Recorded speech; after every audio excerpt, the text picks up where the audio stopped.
Hi, it's been a long time since I made a video because I still don't have internet at my apartment. So the last video I made was at the guest house that I was staying in Tokyo. So I haven't talked really about any of my trip or anything, but the plane ride over was okay after all of the flights got figured out. Our original flight was actually canceled 2 days before the departure, so that was kind of stressful.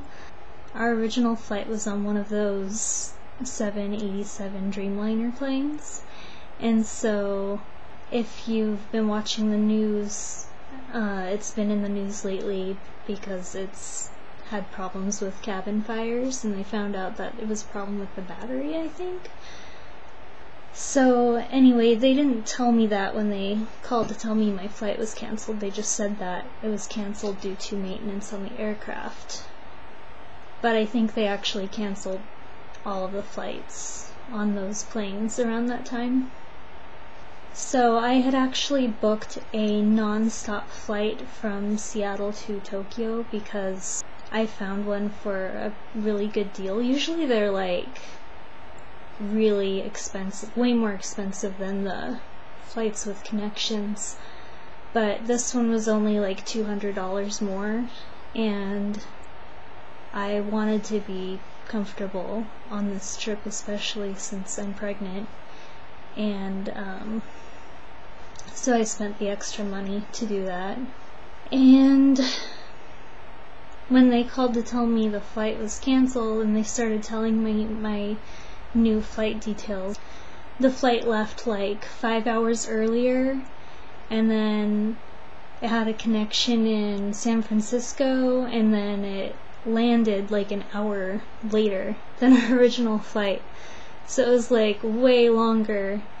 I think it was about 18 hours total instead of 10 hours and 50 minutes or something like that. So when they asked if I understood everything, I said, well, I was hoping to get a non-stop flight, especially since I paid extra for one.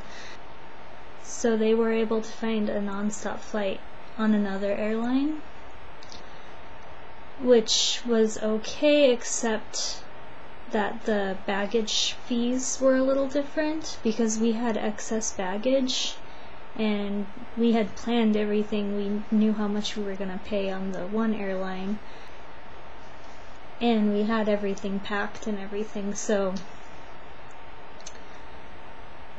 the new airline charged like $400 extra for what we had versus $180. So that really kind of sucked. And then, of course, since it was such a last-minute change, there weren't any aisle seats left, and that wouldn't normally bother me, but my doctor told me to get up every like hour or two to walk around to prevent blood clots, and I really didn't want to have to climb over somebody every hour.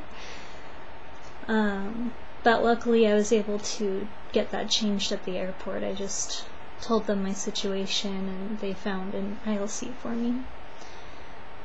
And I think it was actually a little bit of a seat upgrade because it was like economy plus instead of regular economy, and the seats seemed a little bigger.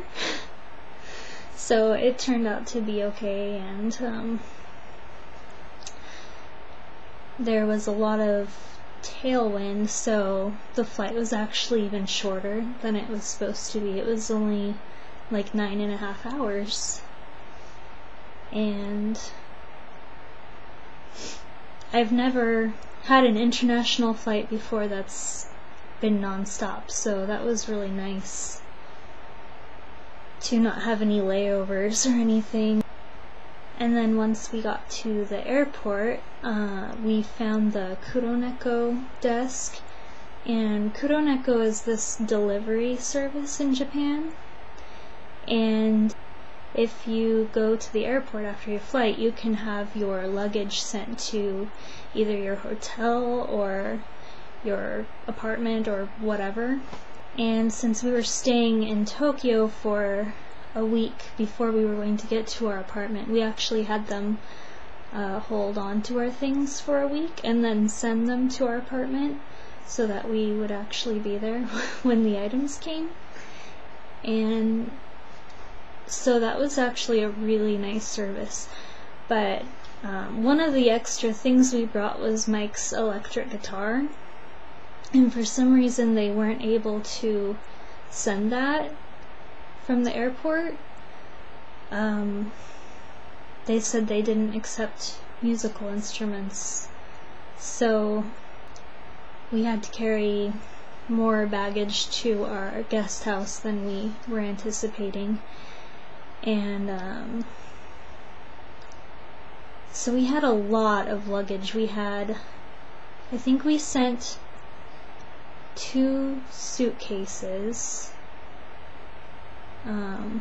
We originally had 2 suitcases each, and then Mike's guitar and his briefcase, and then we each had a laptop backpack, and they were both really heavy because we put a lot of stuff in them. So the guest house was in Shinagawa, and we took a train from the airport to Shinagawa station, and then we had to walk to the guest house from the station, and I think it was maybe about a 10-15 minute walk. But we still had, you know, the guitar and the briefcase, our 2 laptop backpacks, and we each had a suitcase, and then like my purse. So, and everything was really heavy because we packed it like as much as we possibly could for the weight allowance. And so even though it wasn't a very long walk, carrying all that luggage was not fun. And luckily I had Google Maps, you know, beforehand to figure out exactly where the guest house was, so we didn't get lost or anything. We just basically knew right where to go. And then we got there, and the employees were really nice. They took our suitcases up to our room for us, and we were like on the 3rd level, so they had to work kind of hard. They were like joking around that they should be in the Olympics for carrying the heavy suitcases. And then Mike stayed with me for a couple nights, and then he went off to his training. So the night before we left for our apartment, Mike was able to come back to the guest house, and we decided to send more of our luggage to our apartment so that we wouldn't have to... Okay, sorry, that was my phone. What was I saying? Okay, so we had to take a train from Shinagawa station to Haneda Airport. And then we had to go from the airport to Hiroshima, and then we had to go from the Hiroshima airport to the station, and then we had to go from the station to Shunan, and then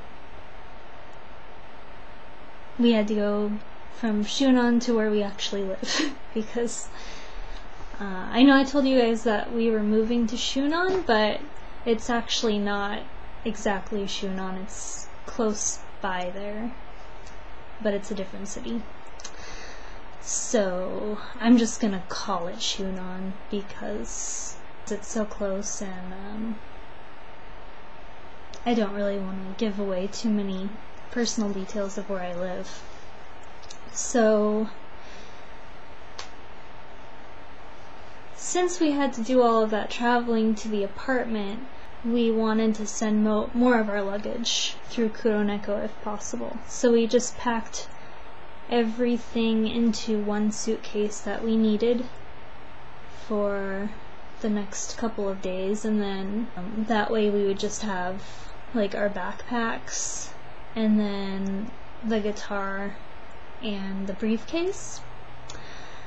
So there was a Family Mart 2 doors down from the guest house, and we found out that they had Kuroneko service there, which is really convenient. Like, Japanese convenience stores are actually really convenient.